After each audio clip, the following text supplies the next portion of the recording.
اللہ تبارک و تعالی ارشاد فرماتا ہے، لقد سمع اللہ قول الذین قالوا ان اللہ فقیر ونحن اغنیاء۔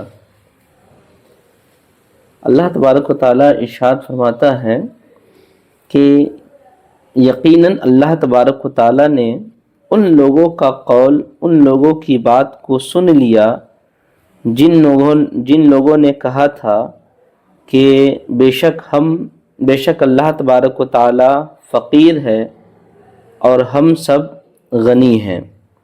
سنکتب ما قالوا وقتلهم الانبیاء بغیر حق۔ عنقریب ہم ان لوگوں نے جو کچھ کہا ہم لکھ لیں گے اور ان کا ناحق نبیوں کے قتل کرنے کو بھی لکھ لیں گے۔ وَنَقُولُ اور ہم کہیں گے ذُوقُوا عَذَابَ الْحَرِيقِ کہ دوزخ کی آگ کا عذاب چکھو۔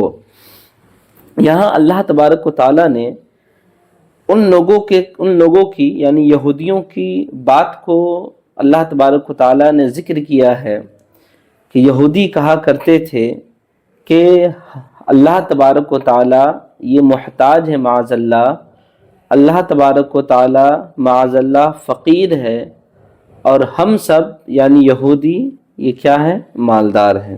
اللہ اسی کو ارشاد فرما رہا ہے کہ یہودیوں نے جو کچھ کہا کہ اللہ محتاج ہے اور ہم بے نیاز ہیں، تو ان ساری باتوں کو اللہ تبارک و تعالیٰ سن لیا ہے۔ اب اللہ تبارک و تعالیٰ عنقریب ان کے کہے ہوئے باتوں کو اور ان کا انبیاء کرام کے ناحق قتل کرنے کو اللہ لکھ لے گا۔ دراصل یہ آیت جو ہے نا، یہ منکرین زکوٰۃ کے اوپر اتری ہوئی تھی، اس لیے کہ اسلام کے نظام زکوٰۃ پر یہودیوں کا اعتراض تھا۔ اعتراض کیا تھا؟ پہلے یہ دیکھ لیں کہ اس آیت کی شان نزول کیا ہے۔ اس آیت کی شان نزول کے تعلق سے حضرت عبداللہ ابن عباس رضی اللہ تعالی عنہما بیان کرتے ہیں کہ حضرت ابوبکر صدیق رضی اللہ تعالی عنہ ایک مرتبہ بیت المدارس گئے۔ آپ نے دیکھا وہاں بہت سی یہودی فنحاس کے ارد گرد جمع تھے۔ یہ فنحاس کون ہے؟ یہ فنحاس یہودیوں کا سب سے بڑا عالم تھا۔ حضرت ابوبکر صدیق رضی اللہ تعالی عنہ نے فنحاس کو کہا کہ اے فنحاس، تم پر افسوس ہے، تم اللہ تبارک و تعالیٰ سے ڈرو اور اسلام قبول کر لو۔ تم کو معلوم ہے کہ سیدنا محمد صلی اللہ تعالیٰ علیہ وسلم یہ اللہ تبارک و تعالیٰ کے رسول ہیں اور اللہ تبارک و تعالیٰ کے پاس سے وہ دین برحق لے کر کے تشریف آئے ہیں، جس کو تم توریت اور انجیل میں بھی لکھا ہوا پاتے ہو۔ فنحاس نے کہا بخدا اے ابو بکر، ہمیں اللہ تبارک و تعالیٰ کی کوئی حاجت نہیں، بلکہ اللہ تبارک و تعالیٰ ہمارا محتاج ہے۔ ہمیں اس سے فریاد کی ضرورت نہیں ہے، بلکہ اللہ تبارک و تعالیٰ مجھ سے فریاد کرتا ہے۔ اور دلیل کے طور پر یہ فنحاس نے یہ کہا کہ دیکھو، تمہارے محمد صلی اللہ تعالیٰ علیہ وسلم کہا کرتے ہیں کہ اللہ تبارک و تعالیٰ ہم کو سود سے منع فرماتا ہے، اور خود اللہ تبارک و تعالیٰ ہم کو سود عطا کرتا ہے۔ اگر اللہ تبارک و تعالیٰ مالدار ہوتا تو ہم کو سود نہ دیتا۔ حضرت ابوبکر صدیق رضی اللہ تعالیٰ عنہ نے جیسے ہی اس بات کو سنا فوراً غصے ہو گئے اور فنحاس کے منہ پر زور سے ایک تماچا رسید کیا اور فرمایا بخدا اگر ہمارے اور تمہارے درمیان اے فنحاس اگر معاہدہ نہ ہوا ہوتا تو میں تمہاری گردن کو اڑا دیتا۔ فنحاس نے رسول اللہ صلی اللہ تعالی علیہ وسلم کے پاس جا کر کے کہا، شکایت کی، تو حضور صلی اللہ تعالی علیہ وسلم نے حضرت ابوبکر سے پوچھا کہ کیا تم نے فنحاس کو تھپڑ رسید کی ہے؟ حضرت ابوبکر صدیق رضی اللہ تعالیٰ عنہ نے کہا ہاں۔ میرے آقا نے پوچھا اے ابوبکر تم نے فنحاس کو کیوں مارا؟ تم نے فنحاس کو کیوں مارا؟ تو حضرت ابو بکر صدیق رضی اللہ تعالی عنہ نے کہا یا رسول اللہ ہم نے فنحاس کو اس وجہ سے اس کے چہرے پر تھپڑ مارا اس لیے کہ وہ اللہ تبارک و تعالیٰ کی شان میں گستاخی کر رہا تھا اور کہہ رہا تھا اللہ فقیر ہے اور ہم غنی ہیں معاذ اللہ، اس وجہ سے میں نے غصہ ہو کر کے اس کو تھپڑ مارا۔ فنحاس نے اس بات کا انکار کیا اور کہا یا رسول اللہ میں نے ایسا نہیں کیا ہے، میں نے ایسا نہیں کہا ہے۔ تو حضرت بکر صدیق رضی اللہ تعالیٰ عنہ تب اللہ تبارک و تعالیٰ نے جیسے ہی فنحاس نے یہ بات کہی کہ یا رسول اللہ ہم نے یہ بات نہیں کہی ہے، تب اللہ تبارک و تعالیٰ نے فنحاس کے رد میں اور حضرت ابوبکر صدیق رضی اللہ تعالیٰ عنہ کی تصدیق میں ہی اس آیت کو نازل کیا، یعنی لقد سمع اللہ قول الذین قالوا ان اللہ فقیر ونحن اغنیاء۔ یعنی یہ فنحاس جس باتوں کو حضور صلی اللہ تعالیٰ علیہ وسلم کے سامنے جھٹلانا چاہ رہا تھا، اس بات کو اللہ جھٹلانا چاہ رہا تھا، تو ظاہر سی بات ہے یہاں پر آ کر کے حضور کے سامنے انکار کر رہا ہے، لیکن اللہ تبارک و تعالیٰ نے تو اس کو سنا ہے۔ اللہ تبارک و تعالیٰ حضرت ابوبکر صدیق کے قول کی تصدیق میں اس آیت کو نازل فرمایا کہ یقیناً اللہ تبارک و تعالیٰ نے فنحاس کی باتوں کو سن لیا ہے۔ فنحاس کہہ رہا تھا کہ اللہ تبارک و تعالیٰ معاذ اللہ فقیر ہے اور ہم سب مالدار ہیں۔ اچھا، فنحاس کو اعتراض کیا تھا؟ یہ تو بات سمجھ میں آ گئی کہ فنحاس کو حضرت ابوبکر صدیق رضی اللہ تعالیٰ عنہ نے تھپڑ ماری، لیکن فنحاس کا اعتراض کیا تھا؟ فنحاس کا اعتراض یہ تھا کہ اللہ تبارک و تعالیٰ ہم کو سود سے منع کرتا ہے اور خود اللہ تبارک و تعالیٰ ہم سے سود مانگ رہا ہے، یہ کیسا ہو سکتا ہے؟ جو سود مانگ رہا ہے تو گویا کہ وہ ہمارا محتاج ہے اور ہم سود دے رہے ہیں تو ہم کیا ہے؟ مالدار ہے، تب تو ہم سود دے رہے ہیں، ہے نا؟ دراصل معاملہ کیا ہے؟ اللہ تبارک و تعالیٰ سود سے لوگوں کو منع کرتا ہے نا؟ اور سود کو اللہ تبارک و تعالیٰ نے لینے اور دینے دونوں کو حرام قرار دیا ہے، ٹھیک ہے؟ سود میں ہوتا کیا ہے کہ سود میں یہی ہوتا ہے کہ بھائی آپ مجھے 1000 روپیہ دیجئے، میں آپ کو 1100 روپیہ دوں گا۔ اس اعتبار سے محتاج ہم ہوئے نا، اس لیے کہ ہم آپ سے کہہ رہے ہیں کہ آپ مجھے 1000 روپیہ دیجئے، میں آپ کو 1100 لوٹاؤں گا، تو گویا کہ محتاج ہم ہوئے تب تو اس سے مانگ رہے ہیں، اور ہم وہ کیا ہوا؟ اگلا انسان مالدار ہوا، ٹھیک ہے نا؟ تو سود میں یہ ہوتا ہے کہ ہم محتاج ہیں تب تو آپ سے کہہ رہے ہیں کہ بھائی 1000 روپیہ دیجئے، ہم آپ کو اس کا 1100 روپیہ لوٹا دوں گا، تو یہ سود ہوا، اور سود کو اللہ تبارک و تعالی حرام قرار دیتا ہے۔ تو فنحاس کا اعتراض یہ تھا کہ دیکھیے کہ اللہ تبارک و تعالی ہم سے کہتا ہے کہ تم زکوٰۃ کی ادائیگی کرو، اس لیے کہ تم اللہ کی راہ میں 1 روپیہ خرچہ کرو گے تو اللہ تبارک و تعالیٰ تجھے 10 سے لے کر کے 700 گنا تک اجر عطا فرمائے گا۔ تو فنحاس کا اعتراض یہ تھا کہ دیکھو اللہ تبارک و تعالیٰ ہم سے یہاں پر زکوٰۃ طلب کر رہا ہے، تو ہمارے پاس پیسہ ہے تب تو اللہ مانگ رہا ہے، تو اللہ مانگ رہا ہے تو گویا کہ اللہ تبارک و تعالیٰ محتاج ہے معاذ اللہ، اور اللہ تبارک و تعالیٰ ہم سے مانگ رہا ہے، اس لیے ہم کیا ہے؟ مالدار ہے، اور اللہ کہہ رہا ہے سود سے منع فرمائے کہ زیادتی نہیں ہونی چاہیے، اور اللہ خود مانگ بھی رہا ہے، یعنی اللہ محتاج ہے، ہم مالدار ہے، اور اللہ کہہ رہا کہ تم اگر 1 روپیہ مجھے دو گے تو ہم تجھے 10 سے لے کر کے 700 گنا دیں گے۔ تو فنحاس کا وہی اعتراض تھا کہ اے ابو بکر کہ اللہ سود سے ہم کو منع کرتا ہے لیکن اللہ خود سود دیتا ہے، تو اگر اللہ سود دیتا ہے اور ہم سے زکوٰۃ مانگ رہا ہے تو گویا کہ اللہ تبارک و تعالی معاذ اللہ فقیر ہے، محتاج ہے، اور ہم کیا ہے؟ مالدار ہے۔ تو اسی کی رد میں اللہ تبارک و تعالی نے اس آیت کو نازل کی۔ میں آپ کو بتاؤں فنحاس کے اس اعتراض کا ہم جواب اس طریقے سے دیتے ہیں کہ دیکھو اللہ تبارک و تعالی ساری چیزوں سے بے نیاز ہے، ساری چیزوں سے، اس لیے کہ ہمارا وجود جو ہے وہ اللہ تبارک و تعالی ہی نے عطا کیا ہے، تو بھلا اللہ ہم محتاج کیسے ہو سکتا ہے؟ سب سے پہلی بات پہلا سوال یہ ہے، اللہ نے ہم کو پیدا کیا ہے تو اللہ ہمارا محتاج کیسے ہو جائے گا؟ اس سے صاف ظاہر ہے کہ اللہ ہرگز محتاج نہیں ہو سکتا۔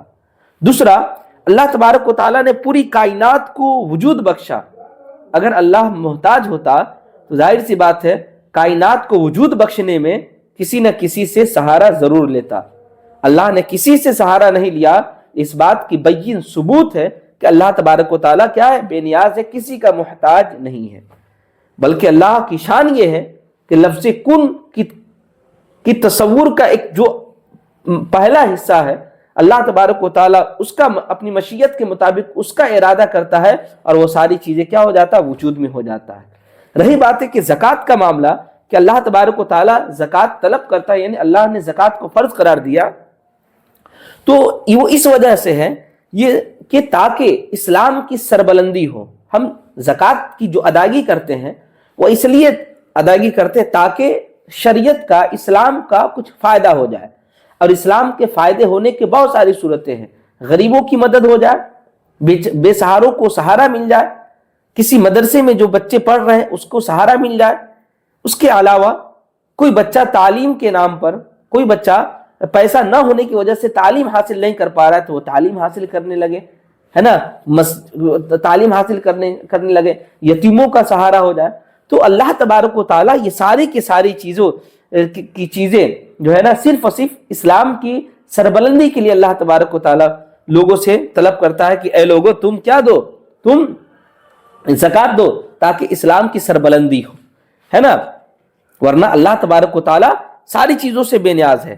اب اللہ تبارک و تعالیٰ اس سے صاف ظاہر ہوتا ہے کہ اللہ محتاج نہیں ہے، ورنہ اللہ محتاج ہوتا، سپوز دیٹ اللہ معاذ اللہ، بولنے میں بھی ہم کو تھوڑا سا گلٹی فیل ہو رہا ہے، لیکن میں آپ کو سمجھانے کے لیے کہ ظاہر ایک آپ کا مثال دے رہا ہوں، اللہ تبارک و تعالیٰ کو چھوڑیے، مان لیتے کہ میں محتاج ہوں آپ کا، ہے نا، اور آپ محتاج ہوں تو آپ مجھے دیں گے، اگر ہم لیتے ہیں تب تو ہم محتاج ہوں گے نا، لیکن ہم آپ کو کہہ رہے ہیں کہ بھائی فلاں یتیم ہے، تم فلاں کو 2 روپیہ دے دو، اب بتائیں ہم محتاج کیسے ہوں گے؟ ہم تو آپ کو دوسرے کی بھلائی کے لیے کہہ رہے ہیں کہ بھائی آپ دوسرے کو 2 روپیہ دے دیجیے، تو میں محتاج کیسے ہوں گا؟ تو گویا کہ یہ یہودیوں کی بدنیتی اور اس کے جو ہے نا ذہن کی فطوری ہے کہ مارے گھٹنا پھوٹے سر والی بات کرتا ہے۔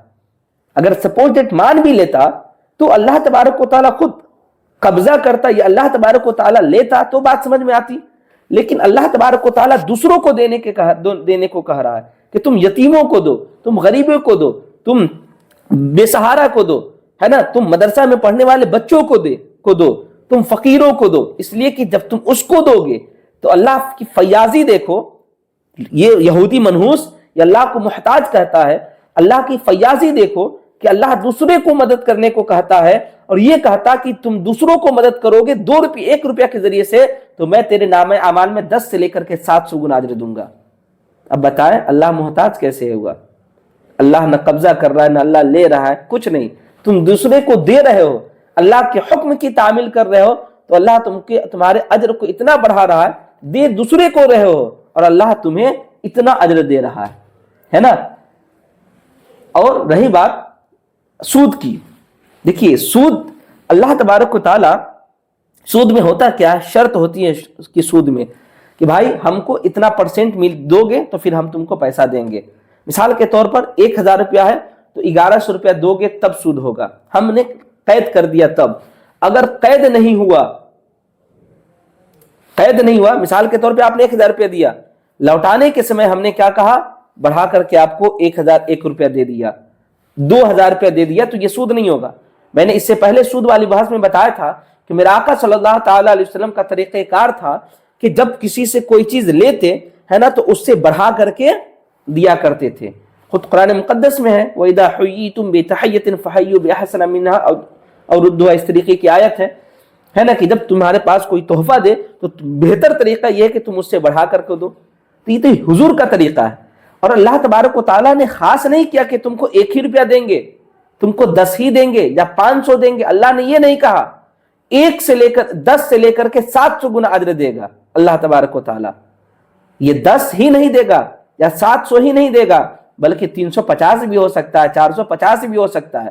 بات سمجھ آ رہی نا؟ تو سود ہوا کہاں سے؟